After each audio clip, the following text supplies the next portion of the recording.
তিতাস থেকে সেদিন চলে গিয়েছিলাম মেঘনা উপজেলাতে। তার সম্পূর্ণ ব্লগটি আজকে আপনাদের শেয়ার করব। আশা করি আপনাদের অনেক বেশি ভালো লাগবে। হ্যালো, আসসালামু আলাইকুম এভরিওয়ান, কেমন আছেন সবাই? আশা করি সবাই অনেক বেশি ভালো আছেন। আমিও আলহামদুলিল্লাহ আল্লাহর রহমতে এবং আপনাদের দোয়ায় অনেক বেশি ভালো আছি। এমনি থেকেই বাতাকান্দির পরের এই রাস্তাটা অনেক বেশি সুন্দর, তার উপর আবার সেদিন হচ্ছিল বৃষ্টি, তাই অসম্ভব ভালো লাগতেছিল। তাই ভাবলাম আপনাদের সাথে পুরো ব্লগটা শেয়ার করি। আমরা সেদিন মেঘনা গিয়েছিলাম ভিতরের রাস্তা দিয়ে, আপনারা দেখলেই বুঝতে পারবেন এটা হলো দরবেশ স্যারের বাগান বাড়িটা। এমন একটা সুন্দর ওয়েদারে আমার তো জার্নি করতে খুবই ভালো লাগতেছিল।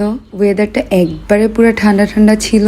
এরপর দরবেশ স্যারের বাগান বাড়ি পার হয়ে আমরা রওনা দিই পারারবন ব্রিজের উদ্দেশ্যে। পারারবন ব্রিজে আমি এই প্রথম যাইনি, আমি আগেও কয়েকবার মেঘনাতে গিয়েছি এই রাস্তা থেকে, কিন্তু আমার সেভাবে মনে থাকে না রাস্তাগুলা।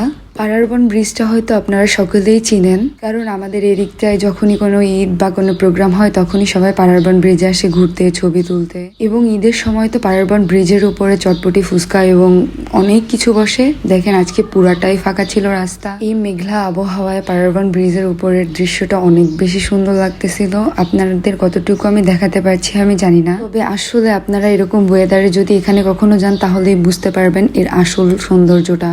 দেখেন, কথা বলতে বলতে আমি ভুলেই গিয়েছি আপনাদের সাথে শেয়ার করতে যে আমি মেঘনা কেন যাচ্ছি।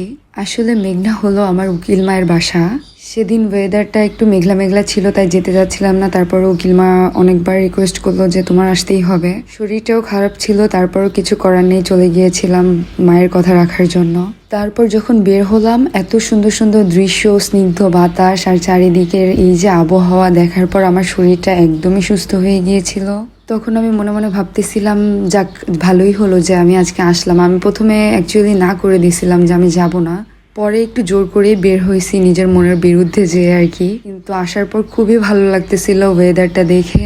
আমার উকিল মায়ের বাড়ি হচ্ছে মেঘনা উপজেলার দক্ষিণকান্দি গ্রামে। আমি তিতাস থেকে সেদিন দক্ষিণকান্দি গ্রামেই গিয়েছিলাম। উকিল মায়ের বাসা বেড়াতে যাওয়া ছাড়া আমার সেভাবে মেঘনায় কখনোই যাওয়া হয় না। আমাদের হোমনা তিতাসের মতো মেঘনার রাস্তাগুলোও কিন্তু অনেক বেশি সুন্দর। চারিদিকে সবুজের সমারোহ আমার খুবই ভালো লাগতেছিল।